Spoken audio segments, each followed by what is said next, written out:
आज ही Doubtnut app download करें। Doubtnut पर होगा अब आपके सभी मैथ्स, केमिस्ट्री, फिजिक्स और बायोलॉजी डाउट्स का सफाया। बस अपने क्वेश्चन की फोटो खींचो, उसे क्रॉप करो और तुरंत वीडियो सोल्यूशन पाओ।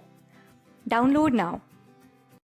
क्वेश्चन क्या है आपका? बोल रहा है कि आपका एक कंपाउंड है ए। इस ए कंपाउंड की हमने क्या करा दी यहाँ पे? इलेक्ट्रोलिसिस। ठीक है, जब आपने इलेक्ट्रोलिसिस कराई तो यहाँ पे आपका एक कंपाउंड बना बी, जिसका मॉलिक्यूलर फॉर्मूला है C4H8 plus 2 molecules of CO2 gas evolve हुई। ये रिएक्शन जो है आपकी हुई एनोड पे। और जो कैथोड है, अगर कैथोड की बात करें तो कैथोड पे क्या रिएक्शन हुई आपकी? H2 गैस इवॉल्व हुई। देन बोल रहा है कि जो आपका बी कंपाउंड बना है, बी कंपाउंड की रिएक्शन कराई हमने H2 प्लैटिनम, मतलब आपने यहाँ पे इसकी क्या कराई है? कैटालिटिक हाइड्रोजनेशन करा रहे हो। और यहाँ से आपका एक नॉर्मल जो ब्यूटेन है, 4 कार्बन के ब्यूटेन की फॉर्मेशन हो गई। ठीक है, अब बोल रहा है कि जो आपकी गैस बी है, बी जो बी कंपाउंड है, ये टेस्ट फॉर अनसैचुरेशन दे रहा है। That is it decolourise bromine water and aqueous KMnO4। मतलब कि ये कंपाउंड आपका कैसा है? अनसैचुरेटेड कंपाउंड है। ओके, अब देखिए यहाँ से हमें एक इन्फॉर्मेशन मिल गई है कुछ। सबसे पहले बोला आपका ए कंपाउंड है जिसकी हमने इलेक्ट्रोलिसिस की, तो हमें एक बी कंपाउंड मिला जो कि आपका एक CO2 था। और जो आपका ए कंपाउंड है उसके लिए क्या बोल रहा है? ये aqueous salt of sodium salt of dibasic acid.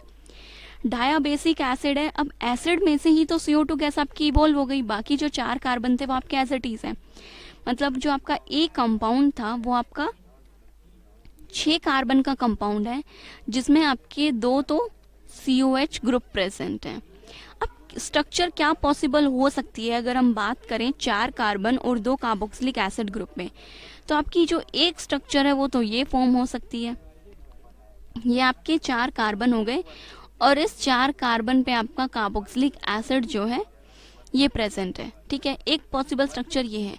दूसरी जो आपके स्ट्रक्चर पॉसिबल है वो है कि जो आपके ये जो मिथाइल ग्रुप है और यहाँ पे आपका COH ग्रुप प्रेजेंट है। ये आपके 2 पॉसिबल स्ट्रक्चर्स हो गई।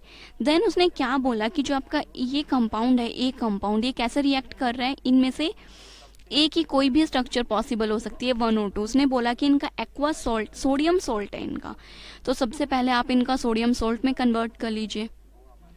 तो आपका सोडियम सॉल्ट क्या हो जाएगा? COO negative Na positive, similarly CO negative Na positive.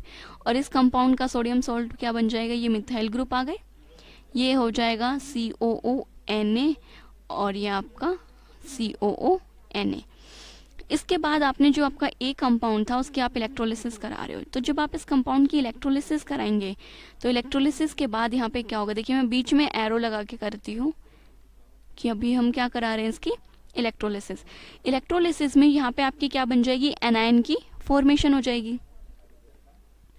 तो ये आ जाएगा COO negative, COO negative. Similarly यहाँ पे भी आ जाएगा आपका CO नेगेटिव। अब यहाँ पे क्या होगा कि जो इस कंपाउंड की एनोड पे ऑक्सीडेशन होगी, और जब ऑक्सीडेशन होगी तो यहाँ से आपकी जो CO2 गैस है वो निकल जाएगी। और CO2 गैस निकलने के बाद यहाँ पे आपका जो रेडिकल है उसकी फॉर्मेशन होगी। तो यहाँ पे आपका क्या रेडिकल बन जाएगा? ये एक रेडिकल यहाँ बनेगा और यहाँ पे रेडिकल बन जाएगा ये। ठीक है, इसके बाद रेडिकल की जो फॉर्मेशन हो गई, देन आपका कंपाउंड फॉर्म होगा। तो कंपाउंड किस टाइप से फॉर्म होगा? ये अपने बॉन्ड बना लेगा, तो यहाँ से तो आपकी एक 4 मेंबर्ड रिंग बनेगी। ठीक है, और यहाँ से आपकी एक एल्कीन की फॉर्मेशन होगी। ठीक है, ये आपके कंपाउंड बने।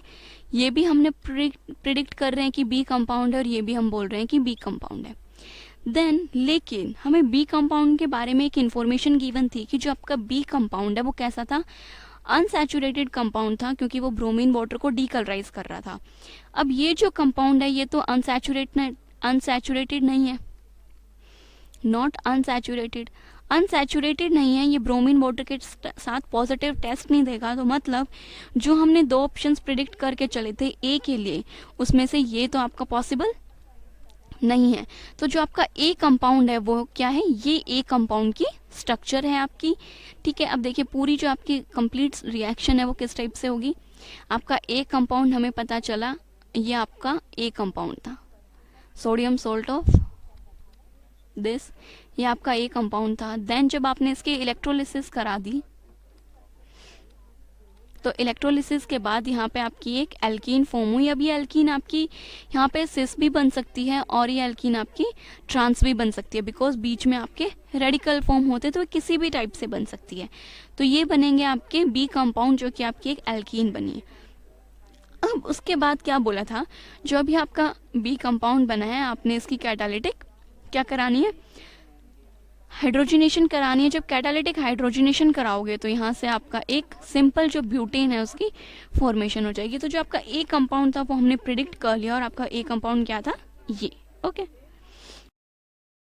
क्लास 6 से 12 से लेके नीट, IIT, JEE मेंस और एडवांस के लेवल तक 10 मिलियन से ज्यादा स्टूडेंट्स का भरोसा। आज ही डाउनलोड करें डाउटनेट ऐप या व्हाट्सएप कीजिए अपने डाउट्स 8400 400 400 पर।